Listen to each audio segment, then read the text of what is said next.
Hey guys, this is Ash from inspector-training.com. In the past 3 videos, we talk about, give you general information about API 577, welding inspection and metallurgy, and talk about publication effectivity sheet and body of knowledge, about exam tutorial and schedule of fees, when you can give the exam, how much it costs. And now we are going to talk about qualification and recertification. Now that when you go to API website, by default it goes to API 510. So every time you move on this icons on these pages, so you have to go to API 577, use this scroll down window, and you go to that page to see the qualification. Otherwise, what you are seeing is a qualification recertification for some other exam. So don't make this mistake. This exam can be done at either in person or through remote proctoring. Obviously, remote proctoring is preferred because you got this option to do the exam at the comfort of your home or office. I'll go at the end of this video about how that remote proctoring works. Let's go about the qualification, what qualification you need.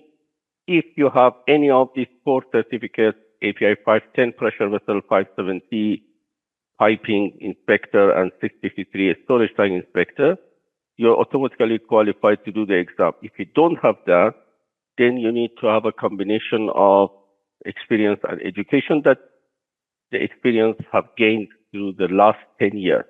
So there's a table here. If you have a bachelor's degree, it's 1 year. Any experience in petrochemical. If you have a 2-year degree, then it's 2 years. If you have a high school diploma and have 3 years of experience minimum on any experience in petrochemical industry, not necessarily inspection. And then if you have no high school with 5 years minimum experience, you are qualified to do the exam. Recertification every 3 years, 90 days prior to expiry of your certificate, they send you an email, the remind notice, and then 60 days and then 30 days. So before your certificate is expired, you're expected to ask for recertification, and you can go to your portal, which is your account in API that you registered at the time of applying for initial exam. Now, if your certificate expired, you still have a 90-day grace period, but then you have to pay a late application fee of $200 on top of the recertification fee.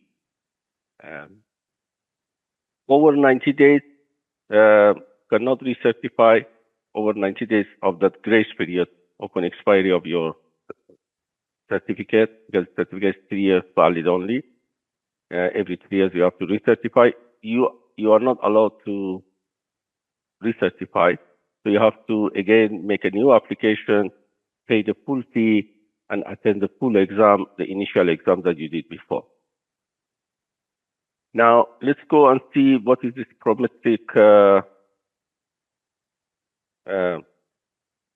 thing is, remote proctoring.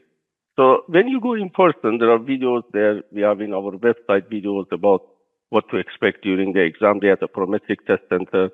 If you go to Prometric, you can also see those videos. But if you want to do remote proctoring, so in person means you walk it. Like you select a slot, you get your email authorization up from API after they see that you are qualified to do, you pay the fees. And then you have reserved a slot with API, you walk into the center and do it. But if you can avoid it, why not? You can do it from your home or office. But the same security that's happening at the Prometric should be observed there. So you should be in a room alone by yourself. They'll ask you to turn your laptop around so that they can see that there is nothing on the table, there is nothing beside you, like study material, etc. You're not allowed to exit the room without permission from the invigilator who is watching you. Your camera should be on your desktop or laptop, and nobody is allowed to get in to the room. And if you want to go for toilet or drinking some water for any reason, then you need to get the invigilator's permission to do so. And every time you come in to the room, again, the same situation happens.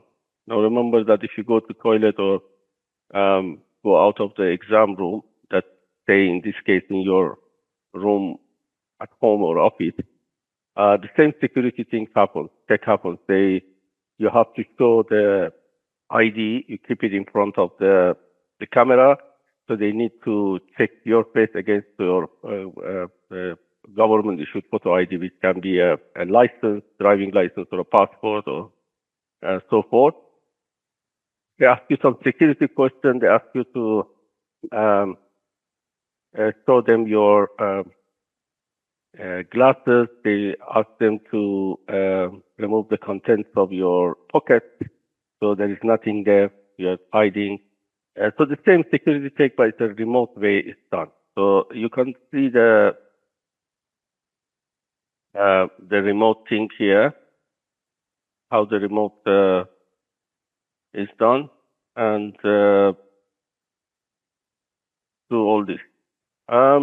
Anyway, so that is about remote proctoring. So it's the same way, the same environment, exam environment which you find in a parametric test center should be established at remotely and with the invigilator watching you all the time while you're doing the exam. Okay. So that's about qualification and